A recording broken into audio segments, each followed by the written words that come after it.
Hello friend, it's Mark out on the back 40. It's the first week of August on the west side of Michigan, and if you've been following this channel, you know that we've been doing a lot of experimenting with no-till and with grain drills and different seed mixes, and so we're getting ready to start thinking about planting the fall crop. So let's do an update on the spring crop and all the results of our experiments right now.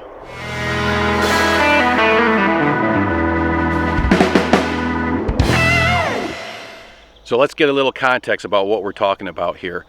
We did an experiment, and there's a video from about a year ago if you want to see what I'm talking about. But we've been doing an experiment, really two experiments that we're working on with food plots out here. Number one is converting all my food plots to no-till. This is going to be, I believe it's going to be the fourth season that I have not touch the soil with a rototiller or a disc or anything that disturbs the soil. I have been watching a lot of videos, and there is a lot of merit, and I think you should do the same, but there's a lot of merit to converting your food plots to no-till. And there's a lot of better videos out there that'll probably explain that better than me. If you're on YouTube, just hit Gabe Brown, G-A-B-E, Gabe Brown, Ray Archuleta. Just kind of like type those names in, say no-till, Gabe Brown, no-till, Ray Archuleta. There's a couple other guys too that do a good job, but they're way better. They're farmers, and they're way better at explaining no-till and the benefits of it than me. So going to no-till is number one experiment. Number two experiment is how to plant no-till.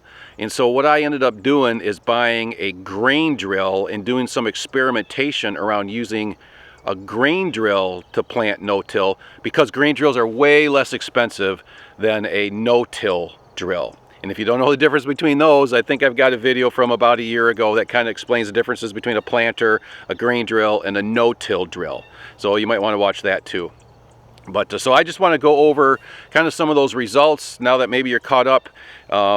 If you've seen the other ones before, you've probably been waiting for this to kind of see what is going on, how are things going, how's the food plot going, how are the experiments going. So let's kind of do a summary of that right now. Let's go through that. Okay, so I'm heading over to experiment number one spot.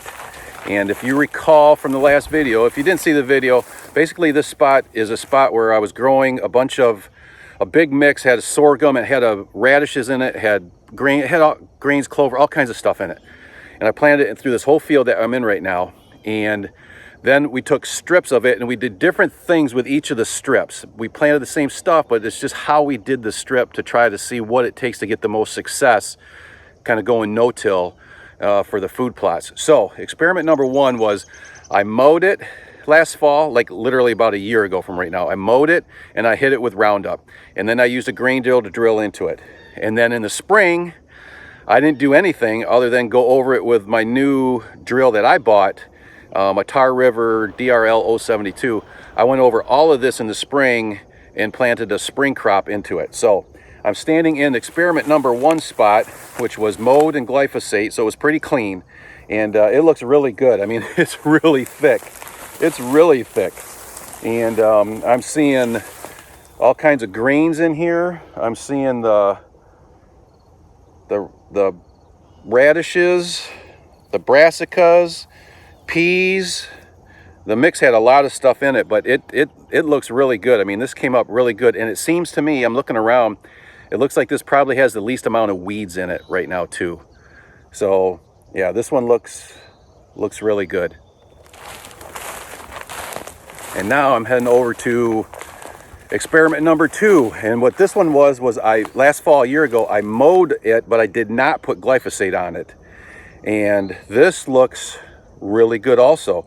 You know, you look straight down in there and you can still see the debris from last fall that is in there. So that's the armor on the soil. So that's protecting the soil and it's keeping the moisture in there. Because remember, my soil is sand. It literally, I had it tested.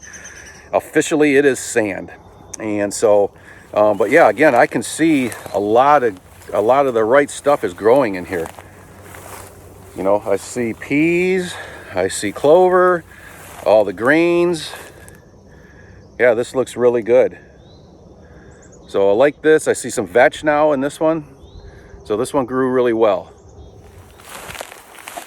All right, now I'm heading to the experiment number 3 spot. and there's a really heavy deer trail going through right here. But anyways, experiment 3 was, all I did was I knocked all the sorghum down. I knocked all the tall stuff down, and I drilled right into it last fall.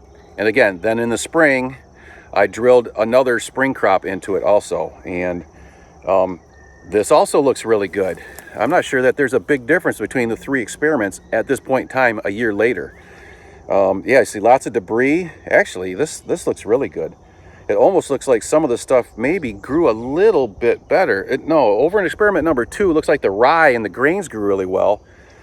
But over here in experiment 3, it almost looks like the peas and the legumes kind of thing grew a little bit better. A lot more oats in this one too.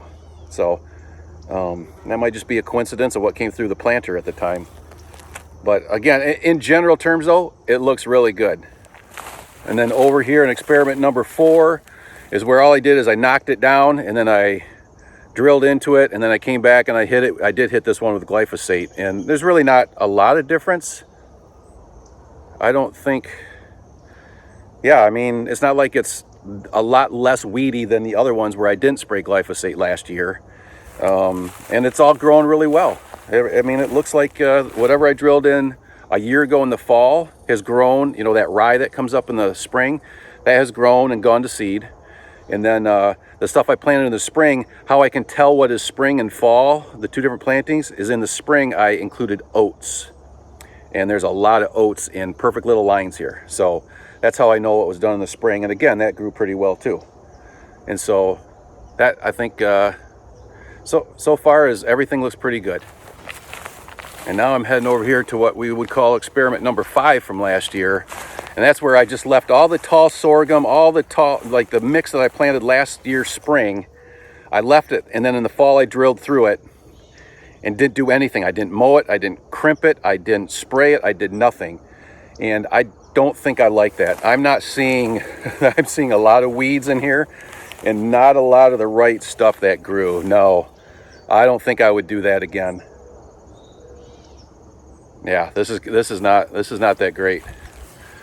So don't do that. Here's a good look at what sand is. It looks like a little bowl from the turkeys dusting themselves here. But this is my soil. See that? That is everywhere. Everything all over here is that sandy soil. And I'm trying to get some organic matter in that so it'll hold more moisture and it'll grow better food plots. Okay, well, I've had a night to think about what I wanted to do for a summary. And after looking and doing a little bit more research, I decided what I'm going to do is mow everything, hit everything with glyphosate, wait for a week, and then drill in the seed. Why am I not drilling into the live crop? Because I think I have too much of a weed problem right now. I did some research yesterday, and this stuff right here, I was hoping was one of the seeds that was in the mix. I'm really ignorant on plants and weeds and that kind of stuff. I don't know much about it, but I think I need to learn. But I did do a little bit of research on it, and I was hoping this was one of the plants that was supposed to be in here, but it's not. It's a weed. If you look really close at this thing is called mare's tail or horseweed. And where I learned about this was on Growing Deer TV. Dr. Grant Woods did a little bitty segment on this a few weeks ago on his channel. So I said, man, that kind of looks like some of the stuff I have. And one of the problems with this is that it's Roundup resistant or glyphosate resistant also. So I decided, I mean, you can see it's the first week of August right now. It's just getting ready to bloom and go to seed. So I'm mowing it, I'm getting rid of it. Hopefully that means it hasn't seeded out. There's no seed in the seed bank now. It just rained last night. We got an inch of rain last night. So I mowed, let the stuff grow for a week. That rain will get a bunch of stuff germinated and a bunch of stuff growing again. And then I'm going to hit it with Roundup or glyphosate.